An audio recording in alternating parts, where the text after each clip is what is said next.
you see filmmakers doing this all, when we're looking at our, now we've moved it to this. So I think if that's the audience, I don't know how to speak to that audience. I just cannot stop. I didn't pay money, but I spent so much of my time watching a free ad. $11 billion industry this year, $14 billion next year.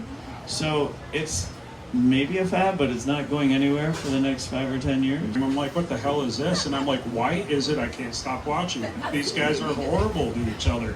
I want to know why, How do you shoot a landscape theme, genre, and vertical? So I think that would be a great challenge. You like the challenge? Yeah, I'd like the challenge of working out how I pull that off. What vertical film are you going to make? We'll start with you, Gary.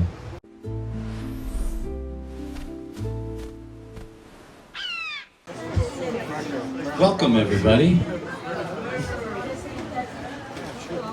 What is a microdrama? Show of hands, how many people understand the microdrama thing and what's happening out there with vertical filmmaking? Okay, a few people. It's getting really big over in China. Multiple billions of dollars in this industry, and a lot of filmmakers are, getting booked up for several years. A lot of directors are going over into that Asian market and around the world, just constantly working and cranking this stuff out. And I think soon it's going to be taking America by storm at some point. But essentially it's kind of like come out of a TikTok thing, but it's turned into these, all right. It's basically a scripted narrative, often broken into very brief episodes designed for fast consumption and strong audience retention. And what makes it different is that it, obviously you see filmmakers doing this all, when we're looking at our, now we've moved it to this. Or if you're familiar with all your photography and filmmaker buddies taking your camera and turning it the right way because we want to see it the other way, it's coming back around now to where we're like, no, maybe it is okay to do it this way now because it's thanks to the phone companies or whatever. We'll get into more, discuss that. We have some opinions on it, but it is a huge trend, and mostly because you can do it faster, lower cost, and they're serializing it. So a lot of what they're doing is making these 1-minute films like a soap opera form or script, but the full length of a movie, and they're cutting them into 1 minute each, and they're giving the first 5 or 6 are free. Then they charge you for a little bit for the next 10, and they got you hooked. And then by the end, you end up paying $15 to $20 for an entire film, and that's why it's a multi-billion-dollar industry, because it's really taken off. So what I'm going to do is pass the microphone here along, actually, and have everybody introduce themselves briefly. If you would please say your name, your role, and in one sentence whether you see this trend as an opportunity, a disruption, or both. And if you can, put in your IMDb rating as well. Hey everyone, my name's Adrian. I'm from Australia, in the city of Melbourne. I'm a film director, producer, and I think it's a bit of both. It's a disruption, but has positive outlooks to it as well. I'm a bit old-fashioned and like the landscape look, but obviously a lot of the films that I make get released on places like Instagram and TikTok, so generally have to kind of reach that vertical format at some stage, and I would give it a healthy 7 on IMDb. Buenos dias, Barbara Hager from Canada. Thank you for coming to my film last night, those that did, Leaving Orange Yet. And that was my first attempt at a vertical drama in my entire life. I did it at 6 a.m. this morning. I'll tell you, talk more later. I think it's a fad. I think I got hooked on one and I didn't even know it. I'm like, is she going to marry him? And why is he coming to beat up the guy? And I went, oh my God, they want $5 from me now. So I think it's a fad, and I'll give it a 5. Hi, my name is Ganna. I'm from Philadelphia area. I'm a producer, short film in music video and TV commercials. From my opinion, I think it's both. I like cinema, especially I'm married to a cinematographer, so I do like cinema, but at the moment now everybody hooked in their phone. It's very easy to access, but same as Barbara said, I hope in once, and I just cannot stop. I didn't pay money, but I spent so much of my time watching a free ad. And so, for my opinion, I think it's a trend, and we are all of us as a filmmakers. I think we should try it and get the experience and get some money. IMDb, I will say 5. Hello, I'm Dan Hertzog, writer, director, and cinematographer. Shoot and direct commercials as a day job, and then we've been pursuing our narrative projects sort of as a transition since advertising has changed so much. And then all of a sudden, like a year or two ago, we heard about verticals and didn't exactly realize how big and how fast they were coming, and felt like maybe we shouldn't miss the boat on this one. Just ballpark, it's $11 billion industry this year, $14 billion next year. So it's maybe a fad, but it's not going anywhere for the next 5 or 10 years, which, you know, makes me so sad as a cinematographer that I have to turn my camera this way. But the way I'm looking at it is an opportunity. But I said to Ganna, we put together a proposal. We're working with my friend in Singapore. She's doing verticals for China, and literally there's a huge audience. And it started with housewives, and I could get into it much, much more later. But it's definitely happening, and I would say it's a great opportunity to practice your craft every day. And that's the way we were looking at it. It's such a factory. You're making a feature film, you know, once a month or faster. And so I'd love to do what I love doing every single day and get paid for it. 6.7. 6.7.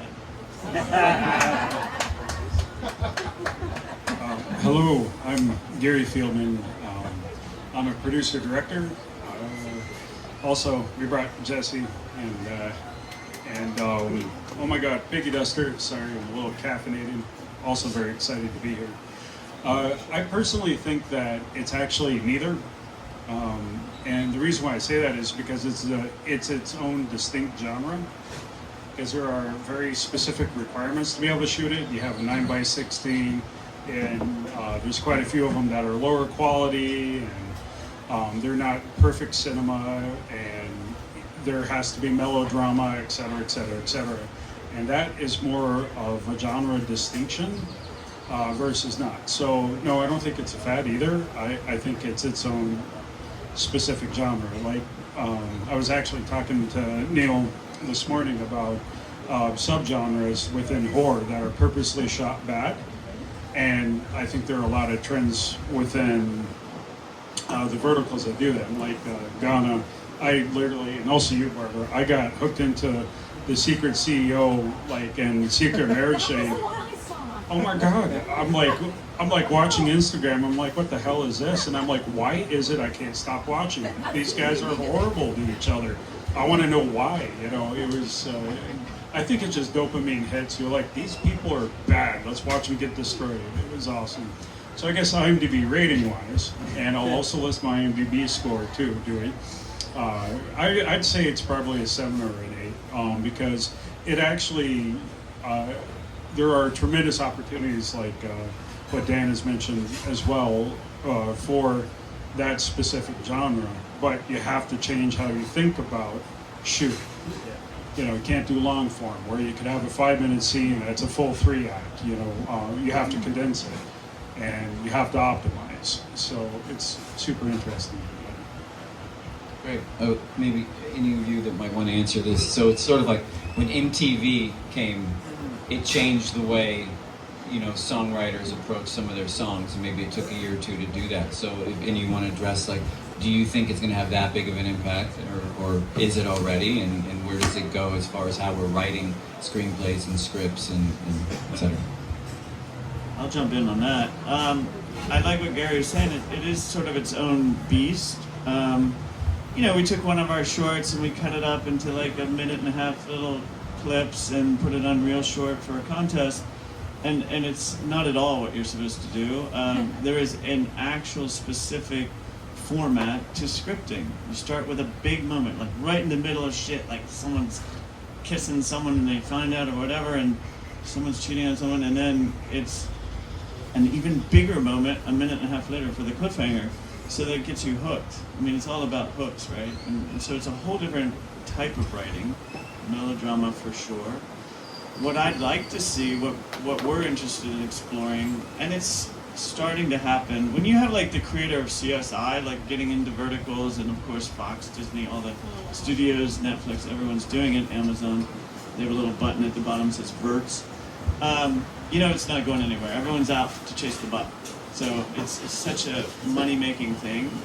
But what I'd like to see, and what I think people will eventually see in our country at least, in the North American continent, is a little bit higher quality. I think our audiences demand that, and I think, you know, the lighting, if you look at anything on Drama Box, it's flat, it's terrible. Nobody cares about the quality.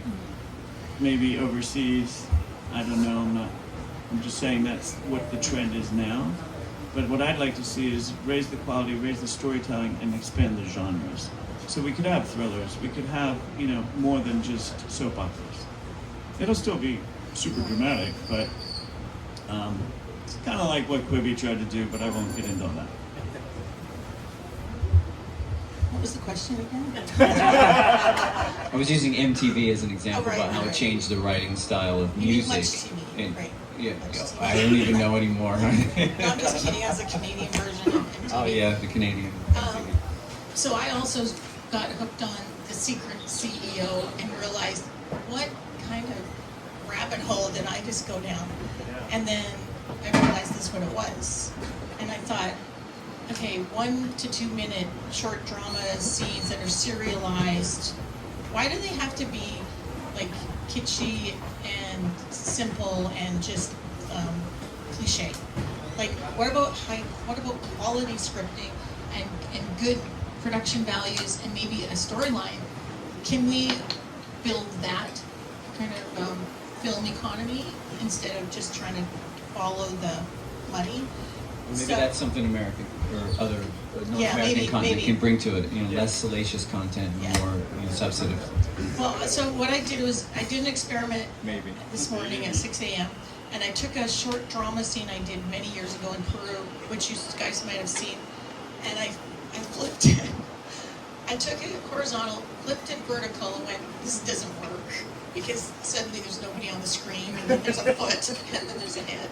So I thought, okay, but you can cut. You can, if you work really hard and slow-mo stuff, and sometimes do a little move on things, but still everyone's head's really big, because you're going from a 1920 by 1080 or even bigger. So I'm still going to try it. And I think that one was filmed for a TV series called 1491, and it was in Quechuan language, and it was we spent a lot of money on the drama scene. But maybe it's possible. So I'm going to explore that end of it. I'm not going to try to adapt stuff I've already done. It just would be more work. Why just start from scratch? But I do think that now that we're talking about it, I'm thinking there's something there. Yeah, I guess my introduction to vertical videos was golden retriever videos on Instagram. So I don't know how much I'm qualified in that space. But what I will say is that Screen Australia, which is a bipartisan product of the Australian government in film, because we don't have Disney, we don't have Warner Brothers in Australia. It's very hard to make a film.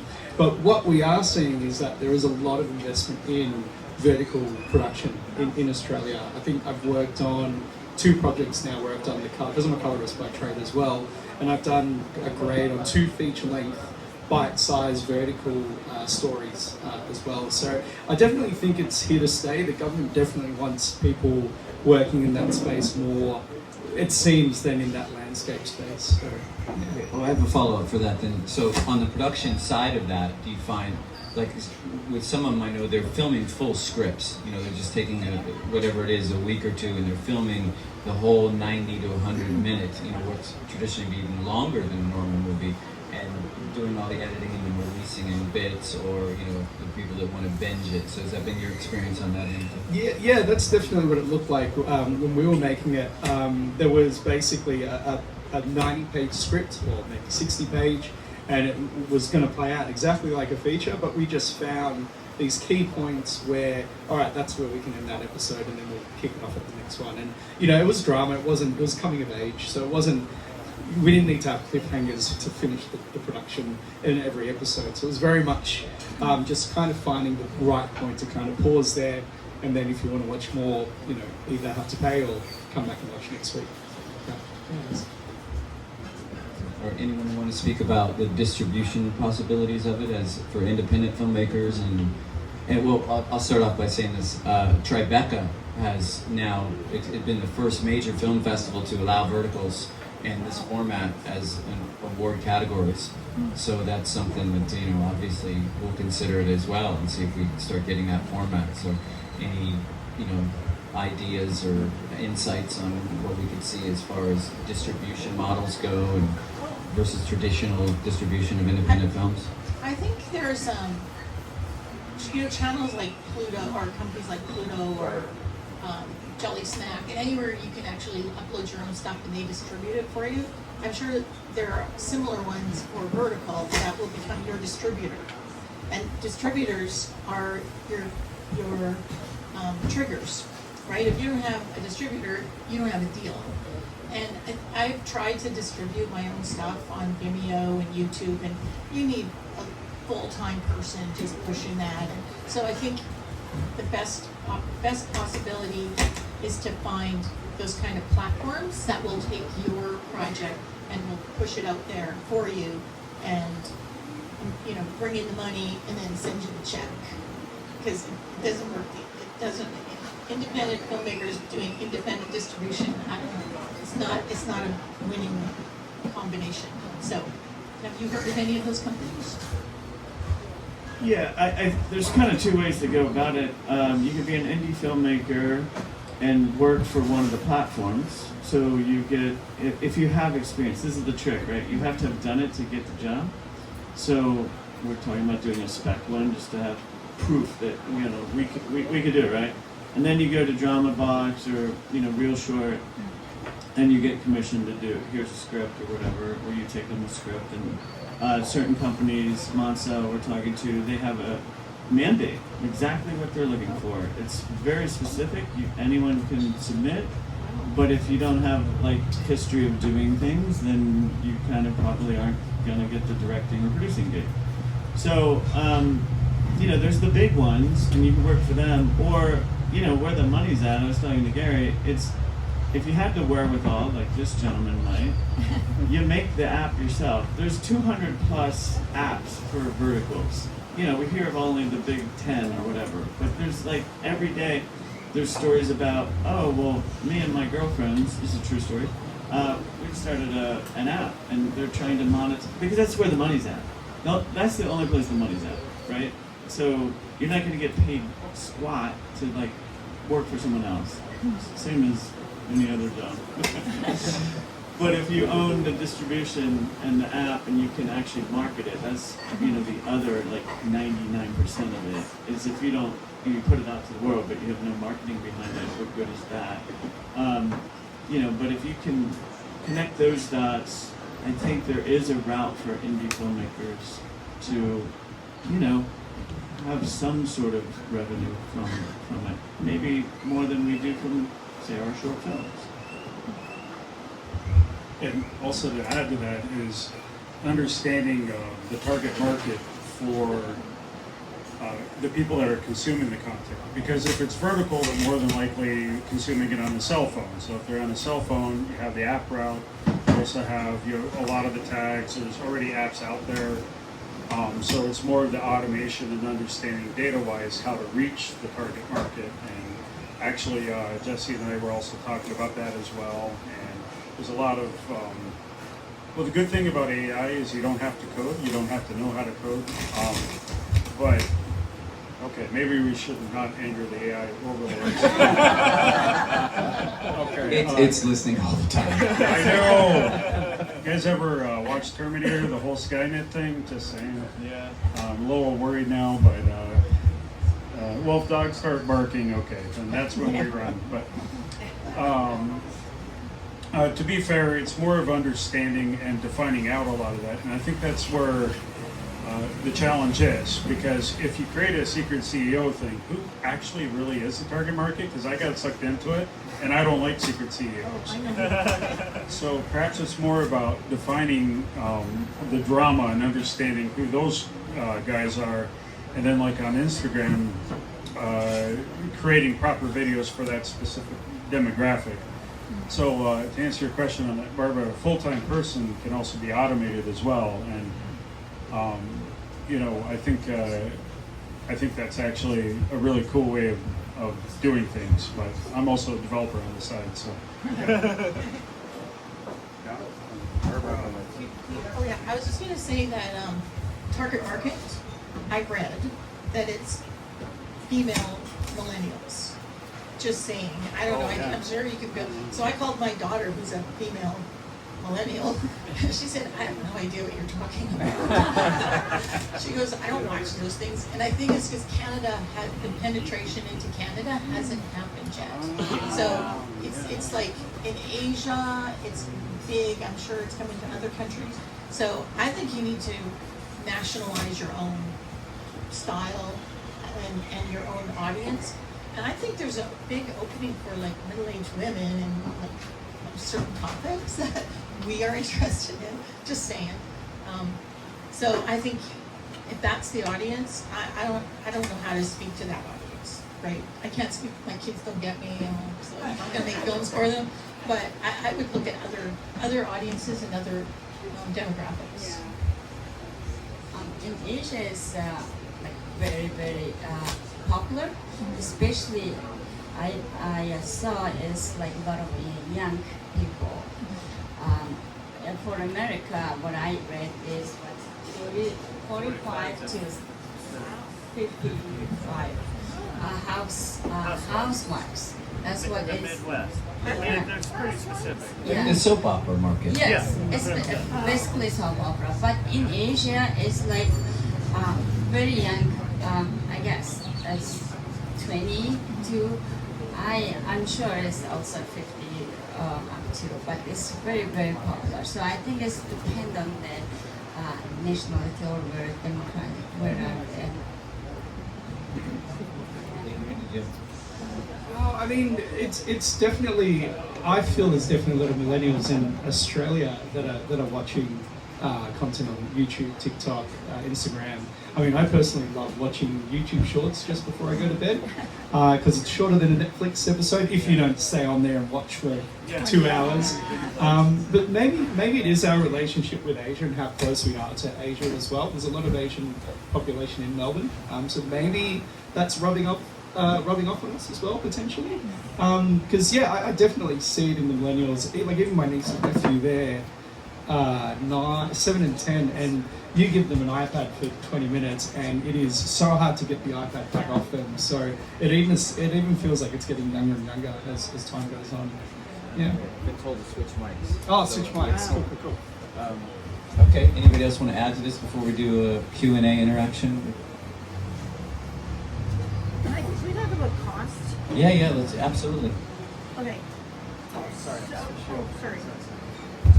I mean, I have no idea. I'm a documentary maker, and I've done short dramas for my documentaries, and they were expensive. We shot them like they were full drama scenes. But how much do they cost? And you have actors, you still have cinematographers, you have the whole crew. Really, You they still have to pay voluntary? scale. I would Yeah. assume you have to pay your actor scale still. So Dan and I watched yesterday video. It's a webinar, and it says $150,000 to $400,000 per episode. I mean per film, movie, whole thing, vertical.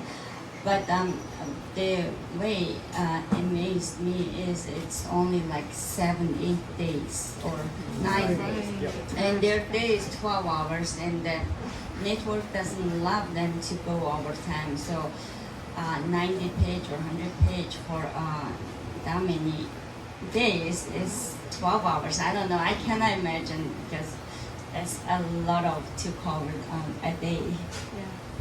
Yeah, but I mean, it's a different style of filmmaking too, right? It's limited locations. It's usually a mansion or a hospital, you know, and they block shoot, and it's 2 to 3 cameras. So you're doing. It's really interesting when the filmmaker that was speaking broke it down, shot listed just a page. It was there's probably kids somewhere. It's a bunch of coverage.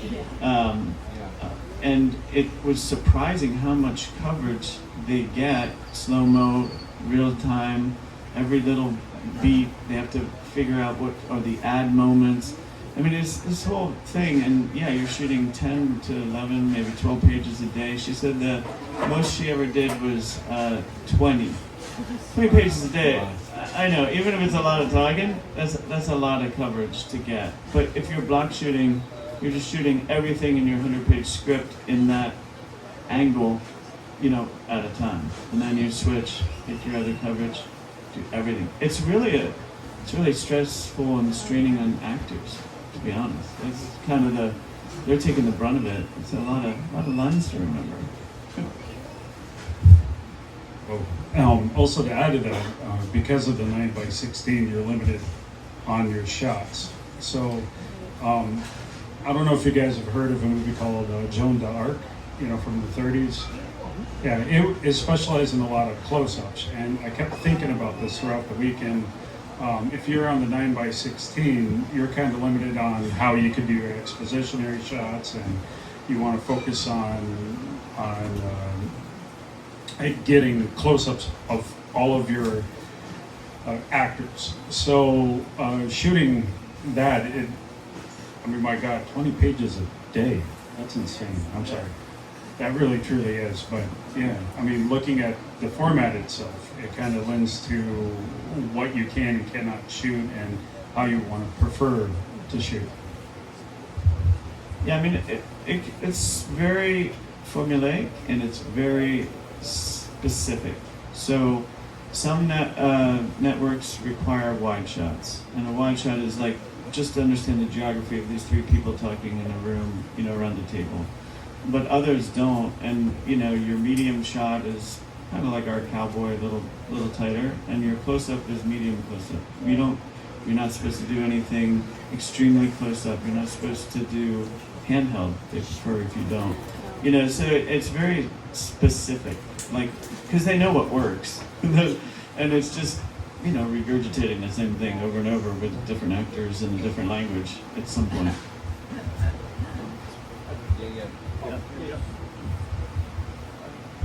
Just wanted to add, you guys have kind of covered a lot of the stuff that I've witnessed on the set on the projects that I worked on, but even just the blocking and the way the scenes are shot are completely different. It's more almost rectangular, which is quite interesting. You know, when you shoot landscape, everything's a lot wider. If you're shooting inside a house, you know, you're making the use of the entire room, but this, it's kind of like you're using like a third, the same way that you're only using the real estate of a 916, you're kind of blocking that out in the scene as well, which is quite interesting. But it is, I'm curious as to what kind of, as you guys mentioned, what emotional toll that's going to make on crew and cast over time with just the scale of shots that need to be kind of delivered on scale throughout the production.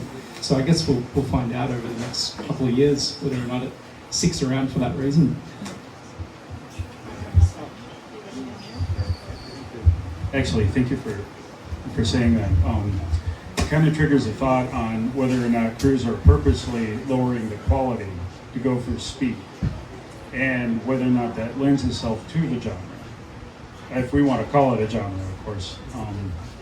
But I think part of it is that the quality and how it's shot specifically dictates, or is dictated by the genre. And while I was doing my research for this, I heard a podcast that they were questioning whether or not audiences would get burnt out on lower quality and go and start seeking higher quality, more cinematic things. And it was split like 50-50 on certain things where Okay, the AI overlords. I'm telling you. Anyway.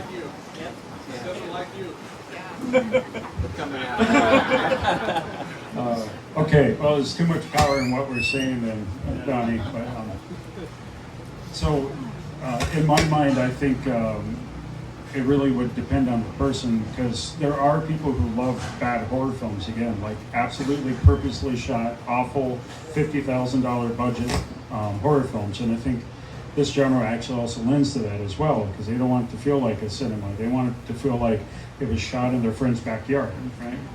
So. Yeah, I mean, that's certainly, I think what we're going to find, especially in North America, is a demand for higher quality, please. And that raises the budgets to the 400,000. Yeah, like we can make features for that. Like that's not. I mean, people make a feature in 9 or 10 days. I've sadly had to do that, but that's doable. And I think, you know, there'll be people that don't care about quality, and they will, you know, watch Drama Box and those platforms for that reason. But there's other platforms coming about. Big Blue, never heard of it till yesterday. They apparently do care about quality, so you can do a little bit more contrasty lighting and darker scenes. So maybe the genres that we're interested in would be specific to that platform. Now the idea is to get your vertical on all the platforms all at once and have a big launch. But, you know, like we do on VOD or whatever, you know, it's on all the platforms all at once. But you know, maybe it's like that's where the horror fans that like quality go, or something like that. And it's just gonna be a big, broad market. Too much money for it not to be. Gary, you brought up the AI a few times now, so I'm wondering if anyone has any thoughts on how AI integrates with all of this, and if it's going to be less, is it going to take over the role of the vertical filmmaking, or is it creating more opportunity for the filmmakers? AI is not a character. Let's address that. Like, you still have to have people. I mean, I'm totally do not use AI in my filmmaking, and I will not in my writing. But I think if we're dumbing down everything and we're taking out all the creativity and all the magic and all the emotion, and all we got left are these little videos that we have to watch and pay $5 to get to the ending of why the CEO married the cleaning lady. Like, personally, I don't think everyone's going to go for this. I think there will be an audience, because there's an audience for everything. Look at reality TV, never went away. We thought it would go away. I was dreaming it would go away, but it didn't. So if people want to go there and there's an audience, of course there's going to be, if you can monetize something, it's going to happen. But I think there's still people with taste and quality, and will go to the cinema and movie festivals and not watch everything on their handheld screens. Great opinion. I think we'll turn it over to some questions from the audience. Anybody have some questions they'd like to ask? Oh, all right, England? Shout out? Yeah, shout it out. I'll repeat it. On the topic of quality that we're talking about, like as cinematographers, we know shooting multiple cameras and having quality lighting almost doesn't exist. I mean, it's very tricky and put on the schedule. So in what rank do you go to make that quality that extends production timeline, production budget? Is it worth the effort anymore? Like, are we in love with the format enough to put ourselves through that? You know, I think it's talking to me. It looks like it's talking to Dan. Are we in love with the format enough to go through all the hassles? Cinematography. Yeah, no, I appreciate that. Where's the juice worth the squeeze?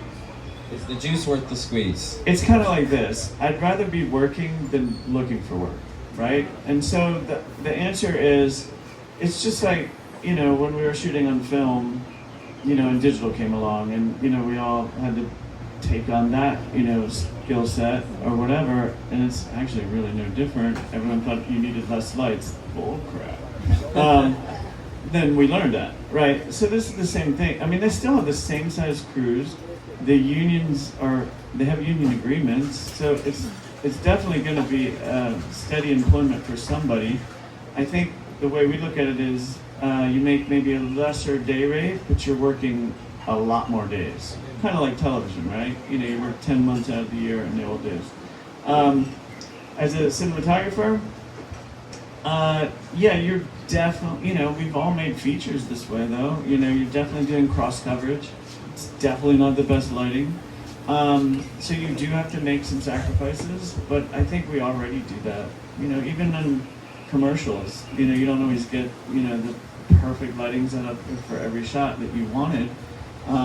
You're always against the clock, and you always have clients. And that's kind of the thing driving verticals. It's one thing for us to go out and do a spec on our own, but then when you put in the networks, the clients, and what they know what works, and some networks are like, platforms are like just by the numbers, and so you have to do the slow-mo shot for this hand grab. The guy, the woman grabs his arm, and you have to do an insert on that in slow-mo. But that's because they know that's what works, and so we're going to end up shooting stuff we don't like. But it's a choice of like, if I could find a feature that shoots widescreen, obviously I'll pick that, even for lesser money probably, for the art of it. But also, because this isn't going away, I think we all just have to say, how do we rationalize it enough? The way I look at it is, I thought it would be a cool opportunity, sort of like what Roger Corman did back in the day. Like, he made all those B movies and gave all those filmmakers a break. And I would love to get a break and practice my craft. And then you go out and make your passion projects, and you can raise the money.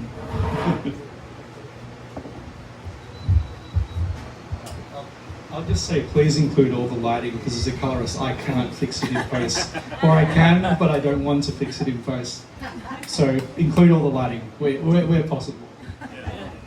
He's got some of that.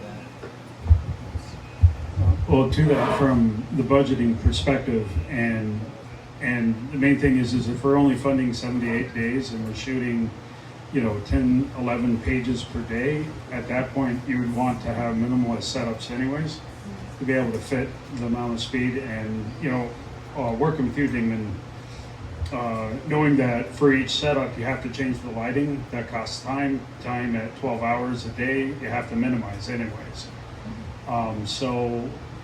In my mind, if you could get all the coverage with the lighting to be able to get the look you're looking for, that's great. And then we get back to the question of, creatively, are you purposely shooting it poorly versus not? And I think that's more of a creative decision.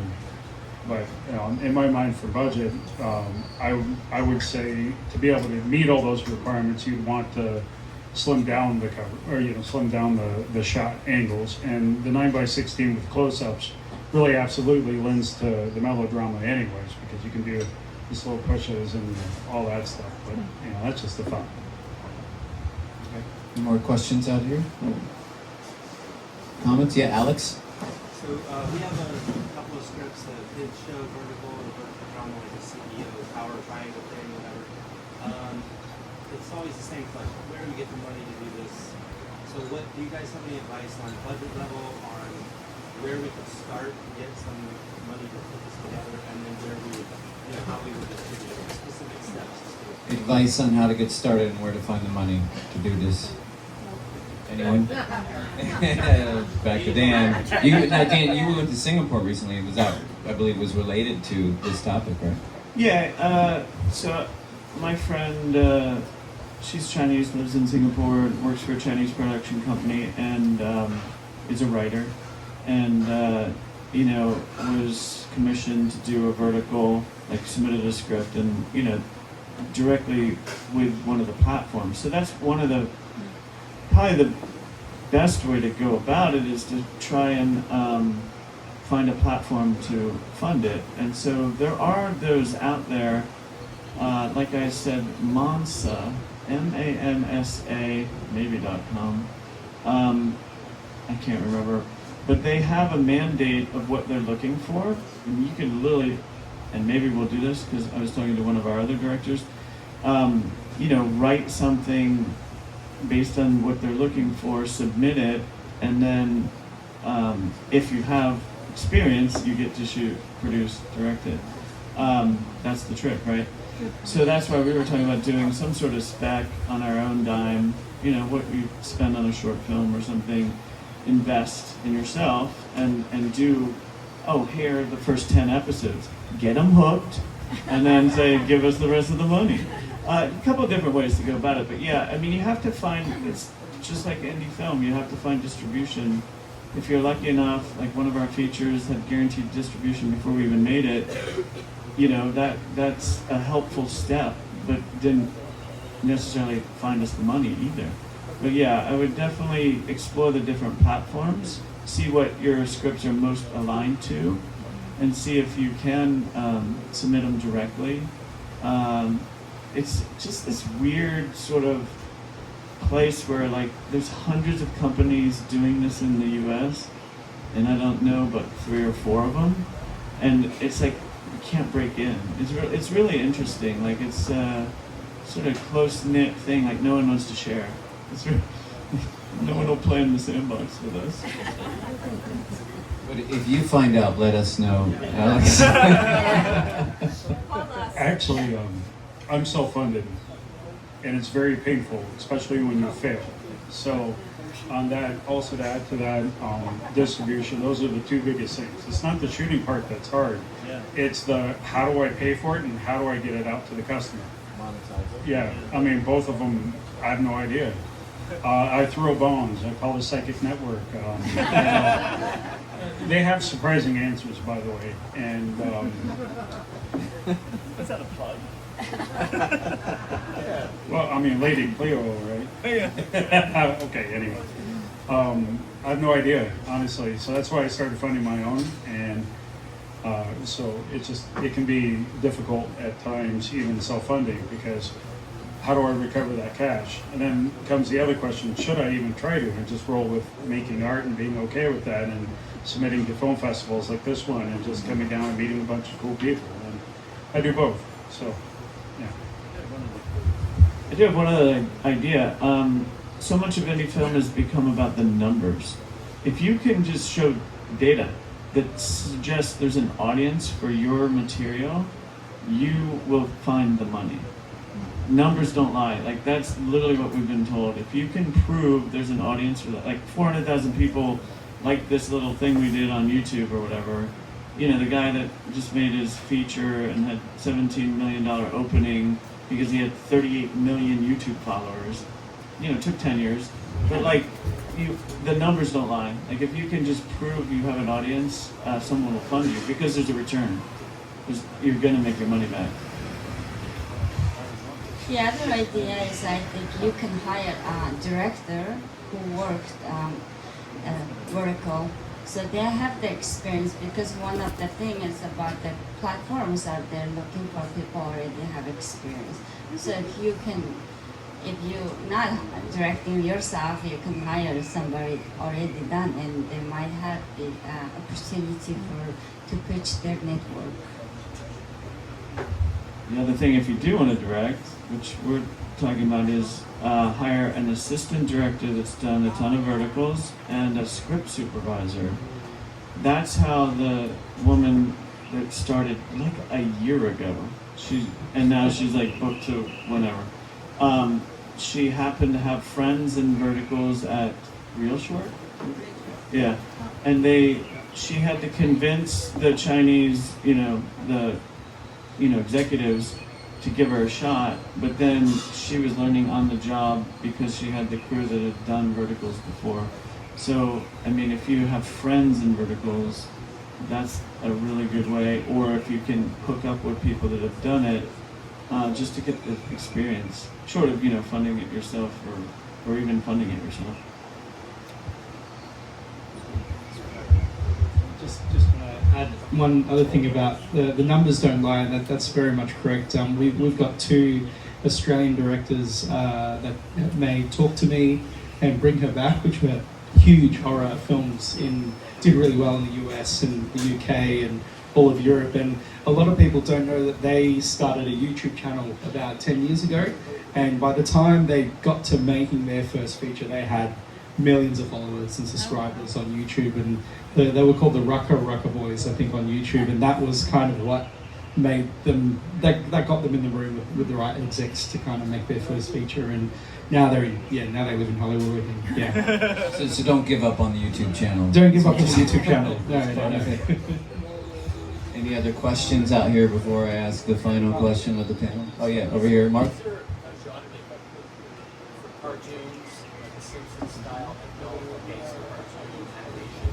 Animated verticals is what he's asking. That's a great question. Anyone want to? Okay. A hybrid, human animated. Okay, Ganna. I saw a lot of anime, Japanese one. I think it makes sense because it's very younger generation, especially it started from Asia. So the anime has a lot of them, but I don't really see cartoon kind of. I think I didn't even look into it. But I believe there will be, is the answer. I think we're going to have all the genres that make sense. I'm really optimistic that we'll get to thrillers, horror, and, people are just glued to their phones, and it's just a little bit trickier with having to have a cliffhanger every minute and a half. But that's what gets you hooked. Otherwise, you're not going to make any money. So, I think you can do it in any medium as long as the writing is specifically for verticals. You could also film visually and have your camera having different stories. That's actually, I wanted to ask you, the ones you colored, did they turn the camera on the side? They did. So for better resolution? Better resolution, the pixels, more data. No, yeah, sorry.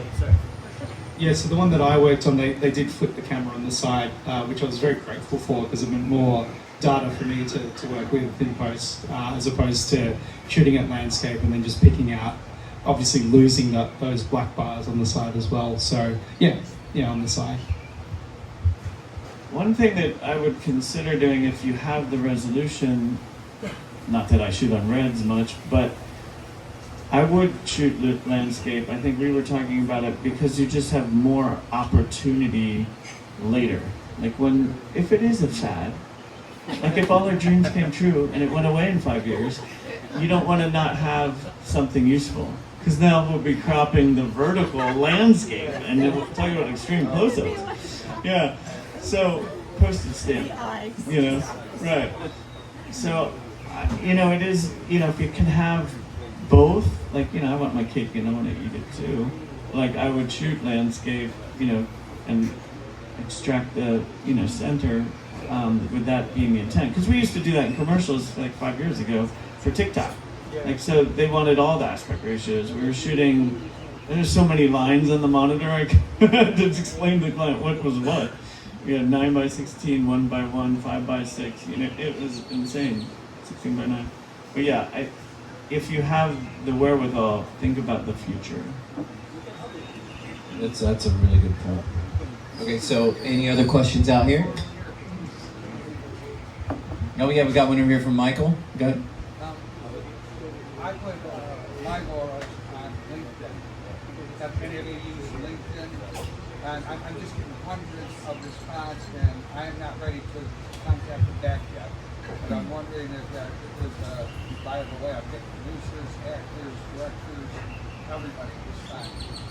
Yeah. I've heard it's awesome. I've started using the premium account because you can actually it's kind of creepy. You can actually get the CEOs of companies personal emails, and so if you want to pitch to, I did this last year, I pitched to a brewery company that I really liked because I wanted to make an ad about their beer, and I was able to pretty much find the CEO's phone number and the email. It's very stalker vibe, but it definitely works. So yeah, I would definitely use LinkedIn for that. It's great. It's one more social media thing to have to attain to. I'm not on it as much as I'm on Instagram, but I do find it quite useful to connect and find. Yeah, there you go. No, but LinkedIn's great. Yeah, it's awesome. I've got friends that live in Brisbane that have started businesses just by using LinkedIn, and now they have retainer clients that basically come to them every year, and they haven't had to worry about not having work for years now, and that's just from them reaching out on LinkedIn. So it definitely works, yeah. In some of my doc work, I've been able to find people that I can interview and all that through LinkedIn as well. It's actually an awesome place to connect professionally, and I have a lot of friends in the film industry that do that. So, yeah, it's a good spot. There are other more industry-specific things, but I mean, LinkedIn its focus is 100% professional. So yeah, absolutely. Yeah. Oh, well, thank you guys for being here. Okay, I have one last question for everyone on the panel. And so, let's say the festival found some funding to do, because what I'd like to do is cash prizes, or fund your project kind of thing. So what if we, had a platform sponsor next year that was able to, provide, some award prizes for best vertical filmmaking? What vertical film are you going to make? We'll start with you, Gary. Well, probably AI overlords, because they're letting me know. No, honestly. Will you be using AI? Oh, heck no. I use AI for my day job. I don't like doing it for film. But to answer your question, I think I would love to explore horror. But horror is really super interesting to do, close-up wise anyways, but it would be a lot of fun to try and figure out how to do that and still maintain that. But yeah, horror kids is like, I don't know, you can go low budget, you can play with stuff that looks, different. So I would love to do something like Domino Springs, like a thriller, but that's way too expensive. I think we would lean in, what we're talking about doing is leaning into what works, what makes the money. If I'm going to be, doing verticals and not what I want to be doing, we have a project called The Steps of Florida. It's essentially the making of a reality show, like Unreal meets Mongolian Housewives. She's Mongolian, so she'll tell you more about the pitch. Yes, almost like my story, I guess. It's unrealistic TV shows. They're making Bachelor. So this one, what we have is we have specifically Mongolian housewives having so much drama, but the main people are the producers, the directors, making of the show. So it's like basically one of the producer having an affair with the PA or the director having this. So That's that not is based on the. your true story. Is it? It's not. Sorry, but. Set the record straight. Yeah, but that's the drama we have. We are trying to make it as a vertical. I think it would be fun and very dramatic drama for a vertical, especially during the first time. That's such a tough question because I'm a documentary maker. But if I was going to make something that I would watch, it'd probably be about a lost cat that you wouldn't have to have a lot of cast. You have to have a cat and a kid and maybe distraught parents and a couple of friends, and then just look for the cat for like 20 episodes. And then you find out the cat is actually in the closet the whole time, right? So, but I mean, I would go comedy and low number of actors, and probably some, like animals are like the biggest selling videos on TV, right? So that would be where I'd go. I'll add to that real quick. We had a bunch of cat videos submitted in the first year for the festival, but they had no story arc. They went nowhere. It was literally somebody just sending videos of their cat, and they did nothing. They didn't even put titles or credits or anything. Yeah. So at least do the story arc. Have you guys seen Good Boy, by any chance? It's called Good Boy. It's a thriller, and the director and producer are a couple, and the main character is their pet dog. And the whole film is about the dog surviving this murderer. And I don't know what happens, but I've heard really good things. And apparently the dog is amazing in it, and it's not a trained actor, it's literally their pet, and all it required was lots of patience, and maybe get some inspiration there. For me, I pick a Western, because Western is landscape, and how do you shoot a landscape theme, genre, and vertical? So I think that would be a great challenge. You like the challenge? Yeah, I'd like the challenge of working out how I pull that off, if I could. Well, good luck to all of you in making these films for next year as we open the vertical filmmaking part of the competition. How much are you giving out? Yeah, we have to find the sponsor first. Yeah. Alex is working on some leads. Okay, I have one more thing to say. Okay, sure. Okay. So, I discovered this festival last year by accident. My co-producer and I were nearby shooting, and now we're in it, and it's so exciting, and it's what an opportunity, and to see it grow. It's going to keep growing, Dewey and Brandy and all your team here. And I just want to thank you on behalf of the filmmakers that are here today. So I have a little gift for you from Canada. Okay. And it's something that I think you like. Oh, nice. Yeah, this little Thank you very much. You're now an honorary Canadian filmmaker. All right, how's that? All right, thank you guys so much for. This was our first official panel discussion and festival. Hopefully, we'll see more in the future. And don't go anywhere because we have. Where's Bernardo? Are you here? All right, Bernardo Arzuaga was. I don't know if you had a chance to talk to him this weekend or not, but he made an award-winning film last year, The Michoacan File. Is his film, which did great at the festival last year. Everyone loved it. It was fantastic. Maybe in his little introduction, he'll talk about that for a minute. But he has his film, The Weekend Sailor, which we're going to show next, and it's celebrating its 10 years from when it was released. Is that right? Yeah, and I think it's perfectly apt for this community, and we're happy to have him here at the festival finally. So give us a couple minutes to turn it around, and we'll start his film here. And thank you guys. Appreciate it. Thank you, panel.